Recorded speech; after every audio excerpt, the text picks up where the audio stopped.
बिस्मिल्लाहिर्रहमानिर्रहीम, अस्सलाम वालेकुम। आज हम बनाएंगे मेथी और पालक का। मेथी और पालक, इसमें मैं डाल रही हूँ तकरीबन 2 कप है ये। 1 कप मेथी ले लें, 1 कप पालक ले लें। अगर आप ज़्यादा करना चाहें तो आप ज़्यादा भी कर सकते हैं।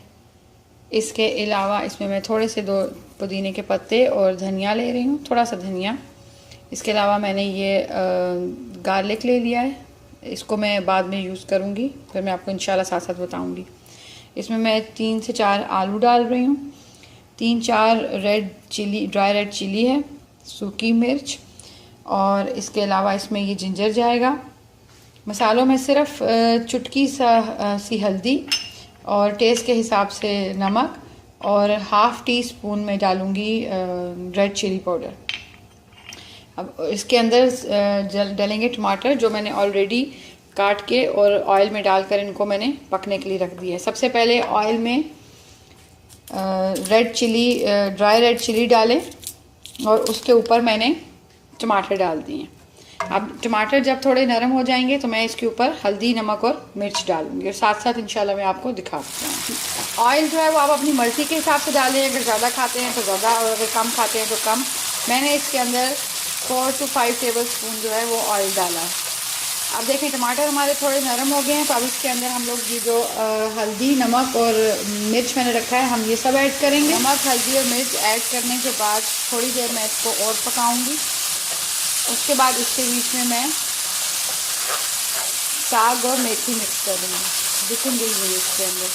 अच्छा जी, अब इसके अंदर हम, अच्छा इस स्टेज पर आकर आप इसका नमक मिर्च ज़रूर चख लें। अगर आप तेज़ नमक मिर्च खाते हैं तो आप अपनी मर्ज़ी से ऐड कर सकते हैं, और अगर आप हल्का खाते हैं तो वो भी आप अपनी टेस्ट से, नमक मिर्च को हमेशा अपनी टेस्ट के मुताबिक डालें।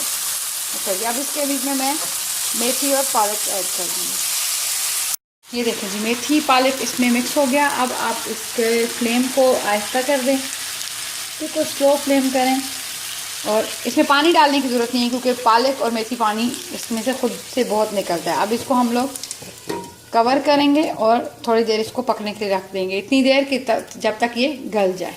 ये देखिए आपका पालक में पानी बिल्कुल ड्राई हो गया, आपका पालक पानी बिल्कुल ड्राई हो गया। इस स्टेज पे आके हम इसके बीच में डाल देंगे आलू डाल के मैं कम से कम हाफ़ कप पानी डालकर इसको फिर से कवर कर दें। देखिए जी, आलू डाल दिए, थोड़ा सा पानी डाल दिया, हाफ़ गिलास पानी डाल दिया। इसी स्टेज पर मैं इसके बीच में ये धनिया और ये जो पुदीना थोड़ा थोड़ा काट के रखा है, धनिया पुदीना सिर्फ खुशबू के लिए डालते हैं। अब मैं इसको दोबारा से कवर कर दूँगी और इसको 5 से 6 मिनट दूँगी ताकि आलू गल जाएं। जब आपके आलू गल जाएंगे तो इंशाल्लाह फिर मैं आपको बताती हूँ कि इसके ऊपर आपको तड़का कैसे देना। अब इसको चेक कर लेते हैं। ठीक है जी, चलो ये देखिए जी, आलू भी बिल्कुल अच्छी तरह गल गया, साग में से पानी भी खुश्क हो गया। थोड़ा सा इसको 5-1 मिनट आप ढक्कन हटा के भून लें, नमक मिर्च चेक कर लें। अच्छा, इस तरफ मैंने जो है वो मक्खन और थोड़ा सा ऑयल, 1 टीस्पून ऑयल और थोड़ा सा मक्खन डाल के रखा है।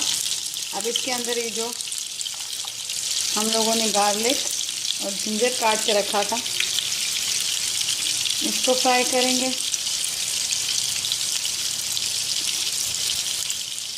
आपका साग मेथी रेडी है। ये देखें जी, आपका जो थोम और गार्लिक है ये भी आस्ता आस्ता ब्राउन हो रहा है, और इधर से साग में से पानी बिल्कुल खुश्क हो गया। अभी बस हम थोड़ा सा, बस हल्का सा गोल्डन ब्राउन हो जाए तो आप इसको इसके ऊपर डाल दें। ये देखें जी, आपको दिख रहा है कि ये गोल्डन ब्राउन हो चुका है। अभी मैं इसको इसके ऊपर डाल दूँगी ऐसे। ये देखें जी, कलर देखें, बहुत अच्छी खुशबू आ रही है, यमी। मैं घर की ताज़ी रोटी बना के इसको एंजॉय करने लगी हूँ।